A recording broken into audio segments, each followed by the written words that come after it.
नमस्कार साथियों, मैं निशांत स्वागत करता हूं आप सभी का आपके अपने प्लेटफॉर्म संभव एजुकेशन क्लासेस पर।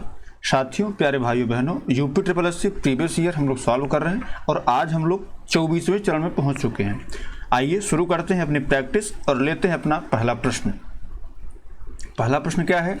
कंप्यूटर के टूल्स जैसे कि वर्ड, एक्सेल, पावर पॉइंट निम्नलिखित में से किस कंपनी के प्रोडक्ट हैं? इंटेल के हैं, एप्पल के हैं, माइक्रोसॉफ्ट के हैं या फिर गूगल के हैं? बताइए क्या इसका राइट आंसर होगा। देखिए, कंप्यूटर के टूल्स वर्ड, एक्सेल और पावर पॉइंट माइक्रोसॉफ्ट द्वारा विकसित प्रोसेसर हैं। तो इसमें वर्ड, एक्सेल, पावर पॉइंट ये किसके द्वारा विकसित है? तो ये basically Microsoft, option number C इसका सही हो जाएगा। इसका मुख्य कार्य जो है वो टेक्स्ट या दस्तावेज को संचालित करना है। MS ऑफिस के अंतर्गत 4 प्रोग्राम आते हैं। ठीक है, MS ऑफिस के अंतर्गत जो है 4 program, MS Word, MS Excel, MS PowerPoint, MS Access, ये सारे के सारे आते हैं। ठीक है, तो इसमें राइट आंसर आपका सी हो जाएगा। बात क्लियर है? चलिए अगला प्रश्न लेते हैं। अगला प्रश्न क्या भैया?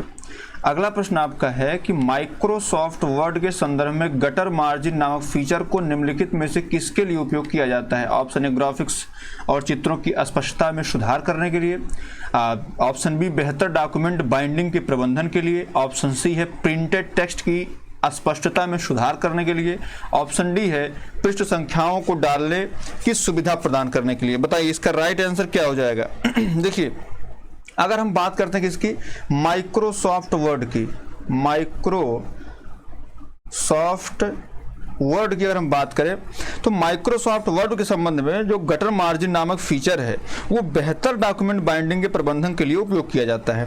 तो इसमें आपका राइट आंसर जो हो जाएगा वो हो जाएगा आपका बी ऑप्शन। क्या हो जाएगा आपका? बी ऑप्शन क्या है? ये बेहतर है, ये राइट आंसर है। इसका इस्तेमाल जो है बेहतर डॉक्यूमेंट बाइंडिंग के प्रबंधन के लिए किया जाता है। ठीक है, चलिए सर आगे बढ़ते हैं। ऑप्शन नंबर अगला लेते हैं। प्रश्न नंबर अगला क्या है? उत्तर प्रदेश का कौन सा जिला नेपाल के साथ सीमा साझा नहीं करता है? Option A Pilibhit, option B Shravasti, option C Sitapur, option D Maharajganj. बताइए इसका क्या राइट आंसर होगा। देखिए, इसका जवाब देने से पहले हम आपको थोड़ा सा मैपिंग के माध्यम से समझा देते हैं।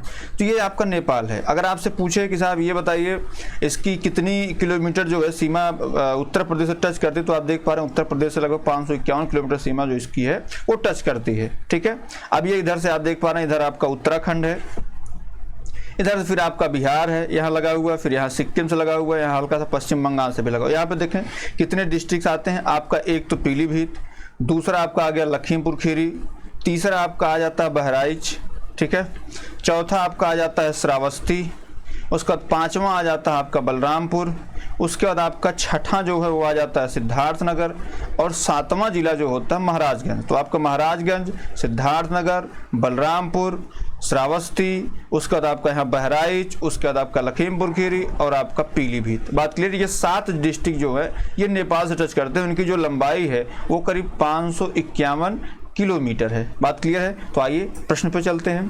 प्रश्न में क्या लिख रखा है? किससे सीमा साझा नहीं करता है। देखिए अभी हम लोग यहाँ पढ़े हैं, देखिए यहाँ पे आप देखिए पीलीभीत, लखीमपुर खीरी, श्रावस्ती, बहराइच, बलरामपुर, सिद्धार्थनगर, महाराजगंज, ये सारे के सारे जिले हैं। अब देखिए ऑप्शन मिलाइए। पीलीभीत टच करता है, श्रावस्ती टच करता है, महाराजगंज टच करता है, सीतापुर जो आपका जिला है ये सीतापुर जो है आपका टच नहीं करता है। बात क्लियर? तो इसका राइट आंसर जो हो जाएगा वो ऑप्शन नंबर सी हो जाएगा। सीतापुर जिला जो है टच नहीं करता है। ठीक है, चलिए आगे बढ़ते हैं। अगला प्रश्न लेते हैं। अगला क्या है? उत्तर प्रदेश का कौन सा जिला उत्तर प्रदेश और बिहार की सीमा पर स्थित है? Option A Basti, option B Bulandshahr, option C Ballia, option D Banda. बताइए सर इसका क्या राइट आंसर होगा। देखिए अगर हम बात करें कि इसकी बिहार सटे हुए जिले की, तो इसमें इसको भी हम ग्राफ के माध्यम समझ लेते हैं। देखिए ये है आपका बिहार, ये सीमा जो है ये आपकी बिहार की है। यहाँ से आप आज ये देखें अगर तो हल्का सा यहाँ से महाराजगंज का जिला, इधर फिर कुशीनगर, फिर इधर आप देवरिया पे आए, बलिया का ज़्यादा पार्ट, इधर गाजीपुर, फिर इधर चंदौली और इधर सोनभद्र। बात क्लियर है? बेसिकली सोनभद्र के जिले विषय में कहा जाता है कि ये 3 राज्यों से घिरा हुआ है। इधर आपका बिहार 4 राज्यों से, इधर आपका बिहार, इधर झारखंड, इधर छत्तीसगढ़, इधर मध्य प्रदेश भी है। बात क्लियर है? तो ये जंक्शन टाइप का है सोनभद्र। तो यहाँ पे क्या पूछा है आपसे? प्रश्न क्या पूछा है? प्रश्न ये पूछा कौन सा जो जिला है वो बिहार से सीमा नहीं बना रहा है। तो आप देखिए अगर हम इसकी बात करें सीमा पर स्थित है ये पूछ रहा है, क्योंकि देखिए आपका बस्ती भी सीमा पर स्थित नहीं है, आपका बुलंदशहर भी इसकी सीमा पर स्थित नहीं, बांदा भी स्थित नहीं है, लेकिन बलिया क्या है, बागी बलिया उत्तर प्रदेश, वीरों की धरती जवानों का देश। ठीक है, तो ये आपका ऑप्शन नंबर सी इसमें राइट आंसर हो जाएगा। सबसे पहले उत्तर प्रदेश का आज़ाद होने वाला जो है ये जिला था अंग्रेजों से। ठीक है, चलिए सर आगे बढ़ते हैं। अगला क्या है, वह कौन सा राष्ट्रीय नेता है जिन्होंने वर्ष 1983 यहाँ होना चाहिए, वर्ष 1983 में कन्याकुमारी से लेकर दिल्ली के राजघाट तक पदयात्रा नामक मैराथन दूरी पैदल तय की थी। उस यात्रा का उद्देश्य भारतीय जनता के साथ संबंधों को नवीनीकृत करना था। Option A Chandrashekhar, option B Lal Krishna Advani, option C है रामविलास पासवान, ऑप्शन डी है आपका बीपी सिंह। देखिए बात करें इसकी तो इसमें राइट आंसर जो आपका हो जाएगा वो हो जाएगा Chandrashekhar ji, option number A आपका सही है। ठीक है, ये जो चंद्रशेखर जी का कार्यकाल रहा ये करीब, हालांकि ज़्यादा दिन तक 1990 से 91 तक ये प्रधानमंत्री रहे।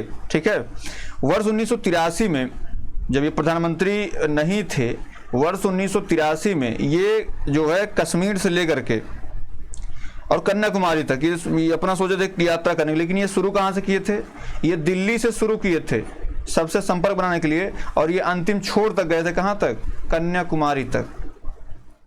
कहाँ तक, कन्याकुमारी तक। ये दिल्ली के राजघाट से पदयात्रा जो है इन्होंने शुरू किया था और ये यहाँ पर आए थे। ठीक है, इस यात्रा का मुख्य उद्देश्य भारतीय जनता के साथ संबंध को नवीनीकृत करना था। तो इसका राइट आंसर आपका क्या हो जाएगा, चंद्रशेखर जी। ठीक है, उसके बाद आपका जो है लाल कृष्ण आडवाणी ने जो यात्रा शुरू की थी, है ना, जिसे जब ये सब रथ यात्रा लोगों को जोड़ने के लिए जो शुरू की थी इन्होंने, तो वो सारी चीजें हैं। ठीक है, तो आपका इसमें जैसे बहुत सारे लोग कंफ्यूज थे लाल कृष्ण आडवाणी, तो लाल कृष्ण आडवाणी नहीं थे। ठीक है, इसमें चंद्रशेखर जी थे। चलिए आगे बढ़ते हैं, अगला प्रश्न लेते हैं। अगला प्रश्न कौन सा भी है, प्रधानमंत्री का क्या नाम है जिन्होंने संसद में घोषणा की थी कि मंडल आयोग की सिफारिशों को लागू करेंगे। इस घोषणा से देशव्यापी आंदोलन शुरू हो गया था। Option A Rajiv Gandhi, option B VP Singh, option C Chaudhary Charan Singh, option D Chandrashekhar. देखिए बात करें जो है मंडल आयोग की, तो बेसिकली जो मंडल आयोग है, क्या मंडल आयोग, ये बेसिकली आया था आपका 1990 में आया था ये। ठीक है, ये 1990 में आया था और इसमें बेसिकली ये इसलिए लाया गया था, ये पिछड़ों को मुख्य रूप से इसका जो उद्देश्य था वो सामाजिक और आर्थिक रूप से पिछड़ों की पहचान करना था। क्या उद्देश्य था, सामाजिक रूप से, हालांकि इसमें आर्थिक जोड़ा नहीं गया था, लेकिन उसमें लिखा था कि सामाजिक आर्थिक रूप से पिछड़ों की पहचान करने के लिए जो है मंडल आयोग का गठन किया गया था। हालांकि ये गठन बहुत पहले जो है जवाहरलाल नेहरू के समय में ही गठन हुआ था, लेकिन इसकी रिपोर्ट जो है ये जांच से करीब 30 साल बाद रिपोर्ट सौंपता है और इस रिपोर्ट को दबा दिया जाता था। लेकिन मंडल जो आयोग था उस टाइम बीपी सिंह प्रधानमंत्री हुआ करते थे, इन्होंने कहा कि हम इसको लागू करेंगे। इसकी भी कहानी बड़ी इंटरेस्टिंग है। इसमें कहानी ये थी कि साहब इनकी सरकार गिरने वाली थी, है ना, राजीव गांधी से पंगा ले ली सीधे ये, तो उसके बाद जो है बहुत बड़ा घोटाला 1990 में हुआ था, है ना। तो उस घोटाले को दबाने के लिए जो हरियाणा के एक बहुत कद्दावर नेता थे, मैं नाम नहीं लूंगा, उनकी और बीपी सिंह में जो है ठन गई। तो बीपी सिंह ने कहा कि ऐसा है अगर आप साथ नहीं देंगे तो मैं जो है मंडल कमीशन लागू कर दूंगा। तो ये ऑटोमेटिक जो है एक रात में लिया गया फैसला था मंडल आयोग को लागू करने का, जो कि अभी भी आरक्षण के लिए चल रहा है और बहुत विवादित रूप से चल रहा है। इसमें सामाजिक तो था लेकिन आर्थिक नहीं था। सामाजिक रूप से मंडल कमीशन ने यह कहा कि ऐसी जातियां जो सामाजिक रूप से पिछड़ी हैं, मतलब जो पिछड़े वर्ग में आते हैं, जो अगड़े, जो उच्च वर्ग में नहीं आते हैं, उच्च वर्ग इन द सेंस ब्राह्मण, ठाकुर, बनिया, इन सब जातियों में नहीं आते हैं, वो सारे सारे पिछड़े हैं। जो पिछड़े नहीं वो दलित हैं, जो दलित नहीं वो महादलित हैं। ऐसी करके इन्होंने बांट दिया था। हालांकि बड़ा विवादित रहा है, इसमें बहुत सारे सुप्रीम कोर्ट निर्णय भी है। अभी आप देख पा रहे हैं कि जो 104वां संविधान संशोधन है, 103वां, उसमें जो है आपका EWS के तहत दे दिया गया, हिसाब लीजिए आर्थिक आधार पे भी। तो इसमें ऑप्शन नंबर बी आपका सही हो जाएगा, बीपी सिंह। ठीक है, चलिए सर आगे बढ़ते हैं। उत्तर प्रदेश के किस शहर को सुहाग नगरी कहा जाता है? शहर कांच की चूड़ियों बनाने के लिए प्रसिद्ध है। ये आप क्वेश्चन आप देखिए, मैं कितने प्रैक्टिस करवाऊं सभी ने लगभग ये क्वेश्चन मिला हुआ है। मतलब ये क्वेश्चन लगभग मतलब फेमस टाइप का है। अगर आप पीटी एग्जाम बैठ रहे हैं तो आप इसके लिए भी फिक्र रहिए। फिरोजाबाद, गोरखपुर, वाराणसी, बरेली, बताओ भैया इसमें राइट आंसर क्या होगा? इसमें आपको कुछ सोचना ही नहीं है मेरे भाई, मेरे दोस्त। उत्तर प्रदेश का जो फिरोजाबाद जिला है ये बेसिकली कांच के लिए प्रसिद्ध है और कांच की चूड़ियों के लिए प्रसिद्ध है, इसलिए इसको सुहाग नगरी भी कहा जाता है। ठीक है, इसका राइट आंसर आपका ए हो जाएगा। ठीक है, टेराकोटा के लिए आपका गोरखपुर प्रसिद्ध है। किसके लिए? टेराकोटा के लिए गोरखपुर प्रसिद्ध है। अगर हम बात करें वाराणसी की तो ये जो है बनारसी साड़ियाँ इसके लिए प्रसिद्ध है। हथकरघा के लिए, क्या हथकरघा के लिए जो है ये फेमस है। बरेली का सूरमा, क्या बरेली का सूरमा जो है ये बड़ा फेमस है। झुमका बरेली का इसके लिए फेमस है। तो इसका राइट आंसर तो आपका ये हो जाएगा। चलिए आगे बढ़ते हैं, 8वां नंबर लेते हैं। सारनाथ वह पवित्र स्थान जहां भगवान बुद्ध ने अपना पहला उपदेश दिया वह निम्नलिखित में से किस शहर के नजदीक स्थित है? मथुरा के, अयोध्या के, झांसी के या वाराणसी के? बताइए। सारनाथ जो है ये पवित्र स्थान है जहां बुद्ध ने अपना पहला उपदेश दिया था और यह वर्तमान में कहां पे? वाराणसी के नजदीक स्थित है। ठीक है। महात्मा बुद्ध ने ज्ञान प्राप्ति के पश्चात अपने मत का प्रचार जो प्रारंभ किया था उर्वेला में, सबसे पहले ऋषिपत्तनम में। अगर आपसे पूछे पहला उपदेश जो है ना, सबसे पहले ऋषिपत्तनम में आए और यहाँ उन्होंने 5 ब्राह्मण सन्यासियों को पहला उपदेश दिया। कहाँ पे आए थे? ऋषिपत्तनम। इसको कभी कभी सारनाथ ना दे करके ऋषिपत्तनम देता है। क्या? ऋषिपत्तनम। और यहीं पे 5 ऋषियों को, कितने? 5 ऋषियों को उन्होंने क्या किया था? 5 ब्राह्मण सन्यासियों को उन्होंने जो है अपना उपदेश दिया था।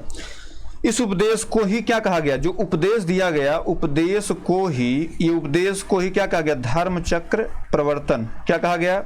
धर्म चक्र प्रवर्तन कहा गया। ठीक है। तथा महात्मा, अगर आपसे पूछे महात्मा सर्वाधिक उपदेश कहाँ दिए, जैसे पहला उपदेश तो यहाँ पे दे दिया, लेकिन अगर पूछे सर्वाधिक उपदेश कहाँ दिए, सर्वाधिक उपदेश कहाँ दिए, तो सर्वाधिक उपदेश दिया था इन्होंने कहाँ पे? श्रावस्ती में। क्या? श्रावस्ती में इन्होंने जो है अपना सबसे ज़्यादा उपदेश दिया था। इसके अलावा जो है कौशल, वैशाली, कौशाम्बी में अपना उपदेश उन्होंने दिया था। और इनकी भाषा क्या थी उपदेश देने की? तो भाषा जो थी वो पाली थी। क्या थी? पालक। ये राजभाषा भी थी इनकी। ठीक है। और इनका प्रमुख अनुयायी जो अनुयायी जो अगर पूछा जाता है, अगर आपसे पूछे इनके प्रमुख अनुयायी कौन कौन से थे, अनुयायी जो राजा थे, वो बेसिकली ये भी प्रश्न आता है। तो प्रश्न में आप बिंबिसार, जो बिंबिसार था ये इनका जो है अनुयायी था। उसके बाद आपका प्रसेनजीत, ये सारे के सारे एग्जाम में प्रश्न आ चुके हैं। प्रसेनजीत हो गया। उसका सबसे बड़ा फेमस नाम आता उदयन। क्या? उदयन भी जो है इनके अनुयायी थे। तो इसका राइट आंसर आपका डी हो जाएगा। चलिए आगे बढ़ते हैं। 9वां नंबर। 9वां नंबर क्या भैया? 9वां नंबर है उत्तर प्रदेश का कौन सा शहर चिकनकारी साड़ियों के, कढ़ाई वाली साड़ियों के लिए प्रसिद्ध है? मुरादाबाद, लखनऊ, मेरठ, प्रयागराज। देखिए अगर हम प्रयागराज की बात करें, मेरठ की बात करें तो लकड़ी के सामान के लिए फेमस है। लकड़ी के सामान या कागज़ के लिए आप कह सकते हैं। ठीक है। मुरादाबाद जैसे ये जो है ये चूड़ियों के लिए प्रसिद्ध है ना। लेकिन जो लखनऊ आपका, लखनऊ चिकनकारी साड़ियों के लिए लखनऊ प्रसिद्ध है। ठीक है। उत्तर प्रदेश का लखनऊ शहर जो है ये चिकनकारी साड़ियों के लिए जो है प्रसिद्ध है। और ये उत्तर प्रदेश की राजधानी भी है लखनऊ। इस शहर में लखनऊ मतलब ये भी पूछा जाता है कि जो है इस शहर के लिए कहा जाता है कि नजाकत और तहजीब वाली बहुसांस्कृतिक खूबी, दशहरी आम के बागों, चिकन कढ़ाई के लिए जाना जाता है। और इसका पुराना नाम जो है वो अवध है, लेकिन 12 जनवरी 1950 से इसका नाम बदल कर उत्तर प्रदेश रख दिया गया। और पूछा जाता है किस नदी किनारे स्थित है? तो ये गोमती नदी, आप नाम सुनो, गोमती नदी किनारे जो है लखनऊ अवस्थित है। मैं बता रहा हूँ आपसे प्रश्न से ज्यादा जो इसकी व्याख्या में बताता हूँ आपको वो इंपॉर्टेंट है। ठीक है। चलिए आगे बढ़ते हैं। 10 नंबर क्या भैया? वह कौन से कवि हैं और संत हैं जिन्होंने रामायण का एक दूसरा संस्करण रामचरितमानस लिखा था? बताइए इसका क्या राइट आंसर होगा? Option A Ravidas, option B Surdas, option D Shri Kalidas, option D Tulsidas. बताओ भैया इसका क्या राइट आंसर होगा? देखिए इसकी बात करें अगर हम तो कौन कवि था, तो इसमें आप अगर रामचरितमानस की बात करें तो तुलसीदास ने रामायण का दूसरा संस्करण जो है ये लिखा था रामचरितमानस के रूप में। रामायण का प्रथम संस्करण, जिसे आपसे अभी मान लीजिए दूसरा हमने पूछा है, तो रामायण का प्रथम संस्करण, रामायण का प्रथम संस्करण अगर आपसे कोई पूछ ले तो ये रामायण का प्रथम संस्करण जो है महर्षि वाल्मीकि लिखे थे। ये भी पूछा जाता हो सकता है, आपसे पूछ ही ले, हालांकि हलवा क्वेश्चन है लेकिन आपसे पूछ सकता है महर्षि वाल्मीकि। और ये वाल्मीकि कभी कभी हिंदी में शुद्ध करने के लिए देता था। ठीक है। इन्होंने राम को एक मानव के रूप में दर्शाया, जबकि तुलसीकृत रामचरितमानस प्रभु राम को महाशक्ति के रूप में जो है मर्यादा पुरुषोत्तम माना गया है। रामचरितमानस तुलसीदास द्वारा लिखित जो रामचरितमानस है ये अवधि में लिखी गई है। किस में लिखी गई है? ये भी प्रश्न पूछा जाता है रामचरितमानस किस में है, तो ये अवधि भाषा में लिखी गई है। ठीक है। तो जैसे अब रामचरितमानस जो तुलसीदास ने इसको विभक्त किया है, तो बेसिकली 7 जो है पार्ट में रामचरितमानस को विभक्त किया गया है ना। सबसे बालकांड, क्या बालकांड होता है? ठीक है। बालकांड के बाद जो है आपका बालकांड, अयोध्या कांड, ठीक है, ऐसे ये भी पूछा जाता है एग्जाम में, देखिएगा पूछा गया है। उसके बाद आता है आपका अरण्य कांड, क्या आता है, अरण्य कांड। उसके बाद आपका किष्किंधा कांड, किष्किंधा कांड हो गया, ठीक है, किष्किंधा कांड। उसके बाद आपका आता है सुंदर कांड, सुंदर कांड हो गया। उसके बाद आपका आता है लंका कांड, सुंदर कांड के बाद तो लंका कांड होगा, लंका कांड।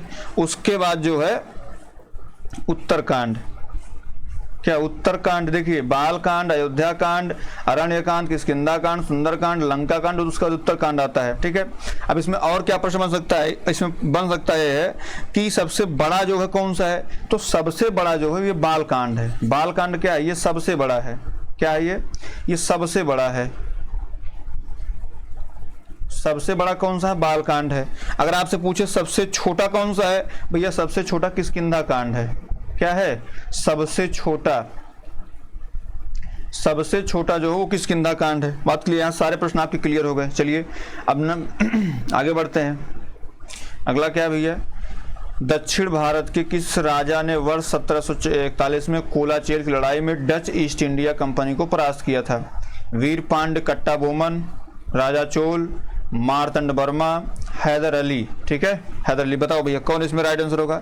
देखिए अगर हम बात करें तो जो अनियम तिरानुनाल मार्तंड वर्मा जो है ये त्रावणकोर तमिलनाडु के राजा थे, मार्तंड वर्मा, ये जो है इसमें राइट आंसर तो हो जाएगा, लेकिन ये पूरा इसके विषय में जान लीजिए।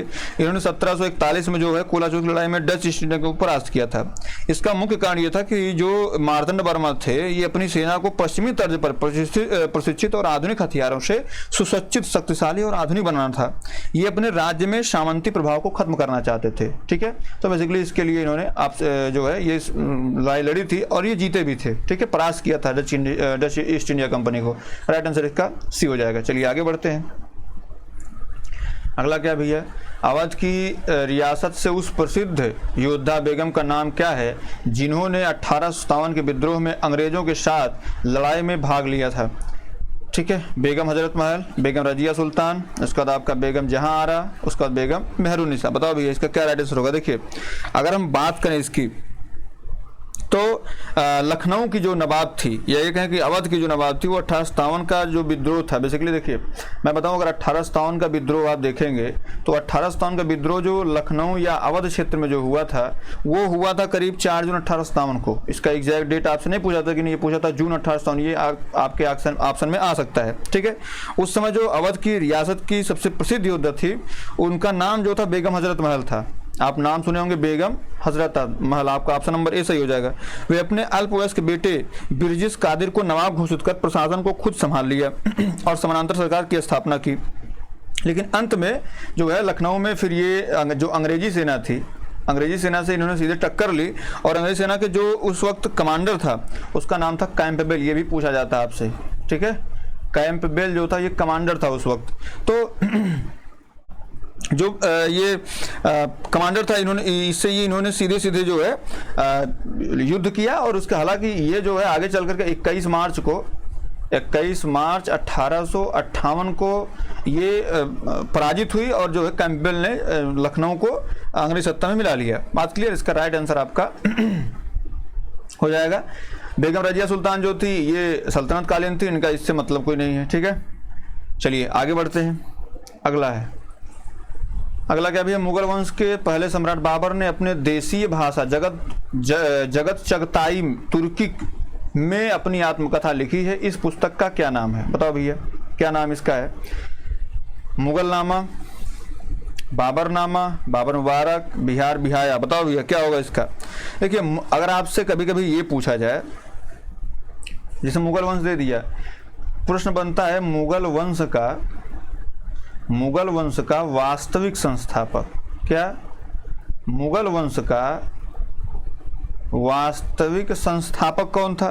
तो मुगल वंश का वास्तविक संस्थापक जो था वो जहीरुद्दीन मोहम्मद बाबर था, ठीक है। ये तुर्कों की चगताई शाखा से इसका संबंध था और इसका संबंध जो चंगेज नेता था, चंगेज खां, इससे भी था।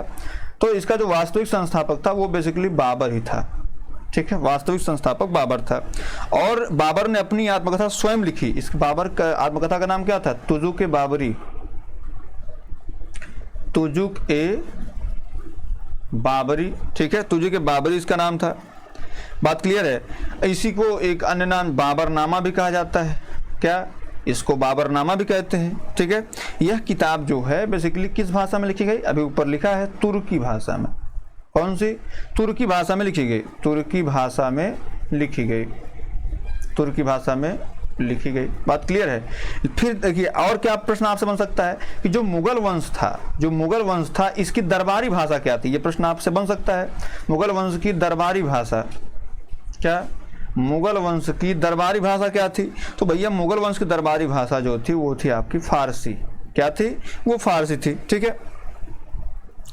अब देखिए अगर जब प्रश्न ये भी बन सकता है कि तुजुक ए बाबरी ने जो है किन राजाओं का नाम बाबर ने लिखा है, तो ये विजयनगर के सम्राट थे और मेवाड़ सम्राट, वो उनके विषय में इसमें तुजुक ए बाबरी में लिखा गया। तो इसमें देख लीजिए बाबरनामा कहाँ भी है। ऑप्शन बी इसका राइट आंसर हो जाएगा। चलिए आगे बढ़ते हैं 14 नंबर पे। 1996 में जब अटल बिहारी वाजपेयी पहली बार प्रधानमंत्री बने थे तो उनके प्रधानमंत्री के रूप में काम करने के लगभग कितने दिन जो है वो काम किए थे? अवधि क्या थी? 2 सप्ताह, 2 दिन, 2 महीना, 2 साल। बताओ भैया इसका राइट आंसर क्या होगा? देखिए जब प्रधानमंत्री पहली बार बने अटल बिहारी वाजपेयी जी तो इसमें बड़ी राजनीति थी, ये बनना नहीं चाह रहे थे।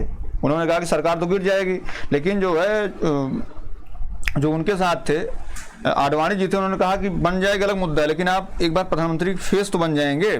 तो इसलिए इन्होंने जो 13 दिन का समय था, 13 दिन की इनकी सरकार थी और ये 13 दिन के लिए प्रधानमंत्री बने थे, तो वही 2 सप्ताह लगभग इसका राइट आंसर हो जाएगा। और उसके बाद हालांकि फिर वो जो है अगले बार जो है दूसरे और तीसरे में जैसे 1998 से 99 तक रहे, फिर 1999 से 2004 तक प्रधानमंत्री रहे। तो ये इनका अलग अलग कार्यकाल रहा। इनका कभी प्रश्न पूछेगा, मान लीजिए इनका जन्म कहाँ हुआ था, जैसे अटल बिहारी वाजपेयी जी का अगर आपसे पूछ ले जन्म कहाँ हुआ था, बहुत सारे लोग अपना करते हैं, लेकिन इनका जन्म अगर पूछ ले कि इनका जन्म कहाँ हुआ था, तो इनका जन्म ग्वालियर मध्य प्रदेश में हुआ था। कहाँ पे? ग्वालियर मध्य प्रदेश में इनका जन्म हुआ था। ये इसलिए इंपॉर्टेंट क्योंकि जो है गवर्नमेंट बीजेपी हो सकता पूछ ले आपसे, ठीक है। इनका जन्म जो है 25 दिसंबर 1924 को हुआ था, ठीक है। इनके जन्मदिन 25 दिसंबर 1924 जो अभी हमने बताया आपको, 25 दिसंबर 1924 को जन्म हुआ। और इसी 25 दिसंबर की तिथि को, इसी 25 दिसंबर की जो तिथि है इसको जन्म दिवस के रूप में मनाया जाता है। जन्म दिवस किस रूप में? सुशासन दिवस, सुशासन दिवस, सुशासन दिवस के रूप में मनाया जाता है, ठीक है। और इनके कार्यकाल की उपलब्धियां जो रही, जैसे इनका अभी जैसे इन्होंने पोखरण परीक्षण किया है ना, कारगिल विजय भी इन्हीं कार्यकाल में हुई थी। और 2015 में इनको जो है सम्मानित भी किया गया था, जो 2015 में भारत रत्न इनको दिया गया, भारत रत्न दिया गया। और 16 अगस्त 2018 को ये इनको मृत्यु हुई। इनकी मृत्यु कहाँ हुई? नई दिल्ली में हुई, ठीक है। और मोदी जी एकदम 7 किलोमीटर या कितना जो है 35 किलोमीटर कितना पैदल चले थे। तो बेसिकली इसका राइट आंसर आपका 2 सप्ताह हो जाएगा। चलिए आगे बढ़ते हैं भैया। राजा बिंबिसार के दरबार में उस प्रसिद्ध चिकित्सक का क्या नाम है जो भगवान बुद्ध के निजी चिकित्सक थे? अजातशत्रु, शारिपुत्र, जीवक या राहुल? बताओ भैया इसका क्या आंसर हो जाएगा। देखिए अगर हम बात करें बिंबिसार, तो प्रश्न यही है कि बिंबिसार जो है वो किस वंश का शासक था? पहला प्रश्न यही होगा, बिंबिसार जो है ये किस वंश का शासक था? तो भैया ये किस वंश का था? हर्यक वंश का था। किस वंश का? हर्यक वंश का ये शासक था, ठीक है। और ये बहुत बौद्ध धर्म का अनुयायी था। इसके दरबार में प्रसिद्ध चिकित्सक, जो इसके प्रसिद्ध चिकित्सक थे उनका नाम क्या था? जीवक था। क्या नाम था? जीवक था। और जीवक को इन्होंने जो है भगवान बुद्ध के जो है सेवा में हमेशा के लिए भेज दिया, ठीक है। और बिंबिसार जो है प्रथम भारतीय राजा था जिसने प्रशासनिक व्यवस्था पर बल दिया था। और ये हर्यक वंश का सबसे शक्तिशाली राजा हुआ करता था। जैन साहित्य में इसी बिंबिसार को, जैसे पूछा जाता है जैन साहित्य में, तो जैन साहित्य में जो है, जैन साहित्य में इसे श्रोणिक कहा गया है। क्या कहा गया है? जैन साहित्य में इसको श्रोणिक कहा गया है। और इसने जो है वैवाहिक संबंध के आधार पर साम्राज्य में इसने विस्तार किया। और इसका जो लड़का हुआ, इसकी हत्या कौन किया था? इसका हत्या किया था अजातशत्रु। कौन किया था? अजातशत्रु। इसका लड़का था, इसने इसकी हत्या कर दी थी। ठीक है, ये इसका बालक था। तो इसका राइट आंसर जो हो जाएगा वो हो जाएगा जीवक। ठीक है, चलिए आगे बढ़ते हैं। 16 नंबर, रविन्द्रनाथ टैगोर द्वारा लिखी गई कविता अमार सोनार बांग्ला के संबंध में कौन सा कथन सही है? बताओ भैया। यह टैगोर की पहली कविता थी। इस कविता को बाद में बांग्लादेश ने अपने राष्ट्रीय गान के रूप में अपनाया। इस कविता के लिए टैगोर को नोबेल पुरस्कार दिया गया। और ऑप्शन डी है, यह कविता शांति निकेतन में स्कूल की एक प्रार्थना थी। देखिए, अगर हम रविन्द्रनाथ टैगोर की बात करें तो रविन्द्रनाथ टैगोर जो है वो लेखक भी थे। उसके बाद लेखक के साथ साथ ये कवि भी थे, और कवि के साथ साथ ये संगीतकार भी थे। और संगीतकार के साथ साथ पूछा जाता है चित्रकार भी थे, कभी कभी ऑप्शन में दे देता है, तो चित्रकार भी थे। इनका जन्म कलकत्ता में हुआ था। ठीक है, और इनकी प्रमुख उल्लेखनीय रचनाएं आप याद कर लीजिए, हो सकता है किसी एग्जाम में आपके पीटी एग्जाम में पूछ ही ले। तो इनकी जो प्रमुख रचना थी वो थी गीतांजलि। अभी पूरी कहानी समझाएंगे आपको। इनकी रचना गीतांजलि थी, गोरा, ठीक है, उसके बाद जनगण मन इनकी रचना है। उसके बाद इन्होंने जो अभी आप देख पा रहे हैं अमार सोनार बांग्ला भी इनकी रचना है। ठीक है, उसके बाद जो है आपका नौका डूबी, तो ये रचना इनकी है। ठीक है, अमार सोनार बांग्ला जो है ये बांग्लादेश ने अपने राष्ट्रगान के रूप में अपनाया था। ये तो बात बिल्कुल सही है, ऑप्शन नंबर बी तो ऐसे बिल्कुल सही हो जा रहा है। ठीक है, उसके बाद जो है जनगण मन को 24 जनवरी 1950 को राष्ट्रगान के रूप में भारत द्वारा अपनाया गया था। लेकिन अब यहाँ पे दिया है नोबेल पुरस्कार दिया गया, तो नोबेल पुरस्कार जो है इसके लिए इनको नहीं दिया गया था। ठीक है, इनको जैसे गीतांजलि के रूप में इनको नोबेल पुरस्कार दिया गया था। तो ये तो बात गलत हो गई। शांति निकेतन की प्रार्थना, ये भी बात गलत है। टैगोर की पहली कविता थी, ये भी बात बिल्कुल गलत है। ठीक है, और देखिए पहली बार जो गीतांजलि के लिए नोबेल पुरस्कार दिया गया था 1913 में। ये भी प्रश्न आपसे पूछा जाता है कि नोबेल पुरस्कार कब दिया गया था? 1913 में क्या नोबेल पुरस्कार, ये भी आप याद कर लीजिए। नोबेल पुरस्कार 1913 में गीतांजलि के लिए दिया गया था। बात क्लियर है? तो इन्होंने जो है इसका राइट आंसर आपका बी हो जाएगा। चलिए आगे बढ़ते हैं 17 नंबर पे। 17 नंबर क्या भी है? भारत की पंचवर्षीय योजना प्रणाली को रूस से अपनाया गया तथा उस रूसी नेता का क्या नाम है जिसने पहली बार रूस में पंचवर्षीय योजना के दृष्टिकोण को लागू किया था? ऑप्शन है व्लादिमीर लेनिन, ऑप्शन बी है जोसेफ स्टालिन, ऑप्शन सी है लियोनिड ब्रेजनेव, ऑप्शन डी है निकिता खुश्वेव। बताओ भैया इसका राइट आंसर क्या हो जाएगा? देखिए जोसेफ स्टालिन इसका राइट आंसर हो जाएगा। क्या? ऑप्शन बी, जोसेफ स्टालिन जो है ये प्रसिद्ध रूसी राजनेता था। इनका जो है यहीं से भारत ने पंचवर्षीय योजना की प्रणाली को अपनाया था। ठीक है, पंचवर्षीय